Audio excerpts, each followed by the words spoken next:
On poursuit ce débat justement sur ces nouvelles attaques, cette nouvelle traque d'Israël, tenter de détruire les circuits financiers du Hezbollah, une tâche qui s'annonce difficile tant les ramifications sont internationales. En quelques années, le Parti de Dieu a construit son propre système financier et vous allez le découvrir, il est tentaculaire. Reste que pour Tsahal, il y a un ennemi, un puissant ennemi qui finance le groupe terroriste. Il s'agit de l'Iran. Écoutez le porte-parole de l'armée israélienne. Dans les prochains jours, nous révélerons comment l'Iran finance les activités terroristes du Hezbollah en utilisant des institutions civiles, des associations et des ONG qui servent de couverture à des activités terroristes. Nous les attaquerons pendant la nuit et nous ferons le point sur les résultats de l'attaque dans les prochains jours. Alors, pardonnez-moi l'expression, mais est-ce que tirer des missiles sur une banque appartenant ou censé appartenir au Hezbollah au Liban, c'est pas par rapport au financement du Hezbollah comme essayer de vider la mer avec une petite cuillère? En fait, c'est beaucoup plus que des banques ou qu'une banque. Et d'ailleurs, c'est pas tout à fait une banque parce que c'est un organisme de charité en fait qui gère de l'argent, qui fait des opérations, mais qui n'est pas vraiment une banque au sens de la législation libanaise. Ça s'appelle Al-Qard Al-Assad, mais sont aussi plein d'associations qui permettent, notamment à la communauté chiite, de vivre, d'avoir des aides, des subventions, des soutiens. Et c'est des circuits parallèles. C'est un circuit totalement parallèle. C'est un État totalement parallèle. Vous savez par exemple que le Hezbollah paie chaque mois les salaires d'au moins 100 000 membres qui appartiennent au parti, qui travaillent pour le parti. Donc voilà, c'est toute cette infrastructure-là, vous avez raison, qui est totalement tentaculaire, que Tsahal veut mettre à genoux, veut détruire. Le souci, c'est que toute cette infrastructure, elle est au sein de la vie civile de tous les Libanais. Alors évidemment, plus dans les régions à dominante chiite, mais il y en a un peu partout. Là, Tsahal a visé par exemple Tyr, Nabatieh, Baalbek, la banlieue sud de Beyrouth, mais ce sont des endroits où tous les Libanais peuvent aller. Ce sont des bureaux comme les autres ou des institutions de charité un peu comme les autres. Olivier Hébert, quel est le but exact de ces frappes? Parce que on le disait, le financement du Hezbollah, vous partez de Colombie, vous passez par l'Afrique noire et puis vous revenez par la Syrie avec le vol ou le détournement des produits pétroliers. Oui, alors c'est très complexe comme structure, comme nébuleuse, effectivement. Il y a l'aspect financier. Il ne faut pas oublier que le Hezbollah, c'est à la fois une structure militaire, politique et sociale. Et donc financière aussi avec la branche dont parlait à l'instant Xavier, Al-Qadr Al-Hassan, qui n'est pas une banque, effectivement, qui est une institution plutôt du type associatif et qui aura dû déclarer d'ailleurs ses activités bancaires à la BDL, la Banque du Liban, et donc c'est totalement illégal, puisqu'il y a au moins 400 000 comptes. Il n'y a pas que des chiites du Hezbollah, il y a aussi des chiites non Hezbollah, mais en tout cas, ça permet d'ouvrir des centaines de milliers de comptes avec des bénéficiaires, avec des prêts, des taux d'intérêt assez bas d'ailleurs, etc. Et pour l'immobilier en particulier. Et c'est une banque ou une parabanque, on va dire une banque parallèle, qui a aussi des comptes iraniens. Il y a le Croissant Rouge, il y a la compagnie aérienne Mahan Air, qui est une des grandes compagnies iraniennes. Il y a la compagnie aérienne peut-être aussi à blanchir de l'argent. Et ça blanchit de l'argent, effectivement. Donc il y a l'argent de la drogue, effectivement, en partie colombienne, qui passe en partie par le Venezuela et l'Afrique de l'Ouest, où il y a une communauté chiite libanaise installée là depuis plus d'un siècle. Alors, et bizarrement, j'ai appris ça en étudiant le dossier, très très importante, enfin très active en tout cas. Oui, absolument. De toute façon, sur les 600 tonnes de cocaïne produites dans le monde entier, c'est essentiellement la Colombie, 40 tonnes passent vers l'Europe en partie, mais passent donc 40 tonnes par quelques États de l'Afrique de l'Ouest, Sénégal en particulier, mais surtout Côte d'Ivoire et la Guinée-Bissau, où il y a donc un appareil libanais. Et bizarrement d'ailleurs, il y a de l'affairisme. Et là-dedans, il y a de plus en plus de mafieux avec l'effondrement du système financier libanais qui s'est accru avec l'explosion du port en 2020.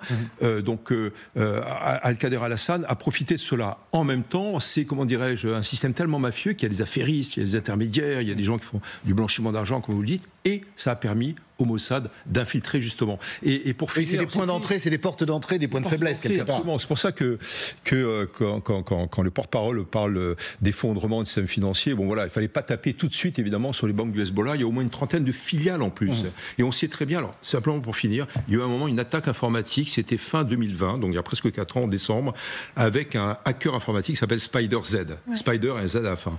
Évidemment, c'est du hacking israélien qui a piraté une partie donc des appareils logiciels de la banque, mais aussi les caméras, simplement les caméras au-dessus des bureaux. Et Israël a pu avoir comme cela des dizaines de milliers de comptes. Alors, c'est pas que du Hezbollah, mais du Hezbollah aussi. Donc on a pu avoir les noms, les identifier, les avoirs, les taux d'intérêt, etc. Ça permet aussi d'infiltrer et de remonter les avoirs du Hezbollah au Liban. Est-ce que ça pourrait être, Magali Barthès, la bonne solution ou la bonne piste que de frapper au portefeuille ? L'opération israélienne, elle s'appelle Ordre Nouveau, vous savez, au Liban. Et c'est vrai qu'il y a une volonté, depuis le début, on a vu, de casser l'appareil militaire du Hezbollah. Bon, ça c'est très net, c'est l'opération des beepers, c'est l'élimination ciblée des chefs, des commandants, dont évidemment Hassan Nasrallah. Et puis c'est vrai que l'ordre nouveau, ça peut aussi dire un nouvel ordre financier, en fait, dans la région. Et en s'attaquant à cette banque, qui est en fait une espèce de courroie de transmission, en fait, entre l'Iran, le pays chiite, le Hezbollah. Et totalement parallèle au système bancaire libanais. Mais le système bancaire libanais, il s'est effondré, il s'est en très grande partie effondré. D'où l'importance de ce genre d'institution financière, qui en effet est le poumon économique. Elle finance, en effet, les hôpitaux aussi, paie les salaires des fonctionnaires de cette mouvance qui est proche du Hezbollah, enfin de ce pays chiite proche du Hezbollah.